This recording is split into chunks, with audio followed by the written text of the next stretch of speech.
যদি মানসিকভাবে ভালো থাকতে চান তাহলে এই 7টি কথা মনে রাখবেন। মানুষের জীবনে সুখ, দুঃখ, আনন্দ, বেদনা সব কিছু মিলেই জীবন। কিন্তু প্রতিদিনের চাপ, ব্যস্ততা, মানুষজনের আচরণ আর নিজের ভেতরের দ্বন্দ্বের কারণে অনেক সময় আমরা মানসিকভাবে ক্লান্ত হয়ে পড়ি। আর এই ক্লান্তি যদি দীর্ঘস্থায়ী হয় তাহলে তা হতাশা, রাগ, উদ্বেগ বা বিষণ্ণতার রূপ নিতে পারে। তবে এই মানসিক চাপ থেকে মুক্ত থাকার জন্য কিছু সহজ, গুরুত্বপূর্ণ নীতি মেনে চলা যায়, যা আমাদের জীবনকে অনেক শান্তিময় ও ভারসাম্যপূর্ণ করে তুলতে পারে। চলুন জেনে নেই সেই 7টি কথা, যা মনে রাখলে আপনি মানসিকভাবে সুস্থ, স্থির ও আনন্দিত থাকতে পারবেন। নাম্বার 1, সব কিছু আপনার নিয়ন্ত্রণে না, তাই সব কিছুকে নিয়ন্ত্রণ করতে যাবেন না। জীবনে অনেক কিছুই আছে যা আমাদের হাতে নেই, যেমন অন্যের আচরণ, আবহাওয়া, দুর্ঘটনা বা ভবিষ্যতের অনিশ্চয়তা। কিন্তু আমরা সবসময় সব কিছু নিয়ন্ত্রণে আনার চেষ্টা করি, যা আমাদের মানসিক শান্তি নষ্ট করে। আপনি যদি শুধুমাত্র যা আপনার নিয়ন্ত্রণে আছে, যেমন আপনার আচরণ, চিন্তা, প্রতিক্রিয়া, সেদিকে মনোযোগ দেন, তাহলে আপনি অনেক হালকা বোধ করবেন। নিজেকে বোঝান, আমি আমার সেরাটা দেব, বাকিটা জীবন ও সময়ের ওপর ছেড়ে দিচ্ছি। নাম্বার 2, নিজেকে ভালোবাসতে শিখুন, অন্যরা না বুঝলেও চলবে। আমরা অনেক সময় অন্যের স্বীকৃতি পাওয়ার জন্য নিজেকে ভুলে যাই, কিন্তু সবাই আপনাকে বুঝবেই এমনটা কখনো সম্ভব নয়।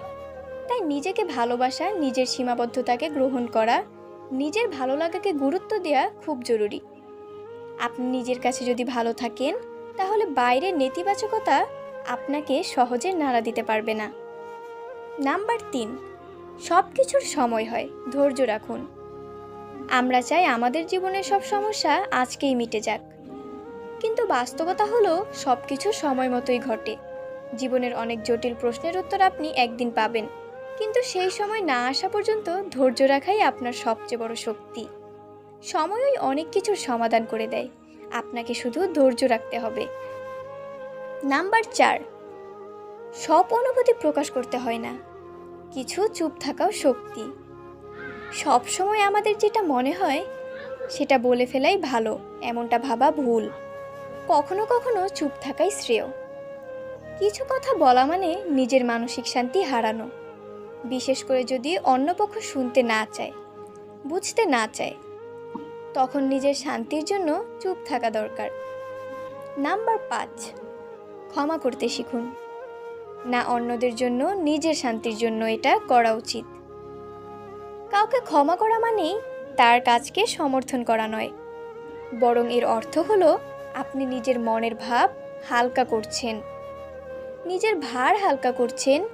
ক্ষোভ, রাগ বা ঘৃণা মনে ধরে রাখলে আপনি নিজেই ক্ষতিগ্রস্ত হচ্ছেন। তাই ক্ষমা করে দিন, ভুলে যান, এটা আপনাকেই শান্তি দেবে। নাম্বার 6, নিজের লক্ষ্যকে গুরুত্ব দিন, অন্যের কথায় নিজের গতি নষ্ট করবেন না। মানুষ সবসময় কিছু না কিছু বলবেই। আপনি যা করছেন সেটাই কেউ পছন্দ করবে, কেউ আবার বিদ্রূপ করবে। যদি আপনি সবসময় অন্যের কথার উপর নির্ভর করেন তাহলে আপনি নিজের পথ হারিয়ে ফেলবেন। তাই আপনার লক্ষ্য কি, আপনি কি করতে চান তা পরিষ্কার রাখুন এবং ধৈর্য নিয়ে সেদিকে এগিয়ে যান। নাম্বার 7, প্রতিদিন অন্তত কিছু ভালো কিছুর জন্য কৃতজ্ঞ থাকুন। জীবনে অনেক কষ্ট থাকলেও প্রতিদিন ছোট ছোট সুখের মুহূর্ত আসে। সেই সুন্দর বিকেলের আলো, চায়ের কাপ, প্রিয় কারো হাসি কিংবা নিজের অর্জনের ছোট্ট একটা ধাপ। এই ছোট আনন্দগুলো ধরে রাখা মানেই কৃতজ্ঞ থাকা। কৃতজ্ঞ মানুষরা বেশি শান্তিতে থাকে, কারণ তারা যা আছে তার মূল্য বোঝে। শেষ কথা, মানসিক শান্তি বাইরের কোনো বস্তু নয়, এটি আপনার নিজের ভেতরের বিষয়। আমরা চাইলে কিছু অভ্যাস ও দৃষ্টিভঙ্গির মাধ্যমে আমাদের জীবনকে অনেক সহজ ও সুন্দর করে তুলতে পারি। এই 7টি কথা শুধু মনে রাখলেই চলবে না, প্রতিদিনের জীবনে প্রয়োগ করতে হবে। একটু ধৈর্য, একটু ভালোবাসা, একটু সচেতনতা, এই 3এই লুকিয়ে আছে মানসিক সুস্থতার চাবিকাঠি। নিজেকে সময় দিন, ভালোবাসুন, কৃতজ্ঞ থাকুন, তাহলেই আপনি হবেন মানসিকভাবে শক্তিশালী একজন মানুষ।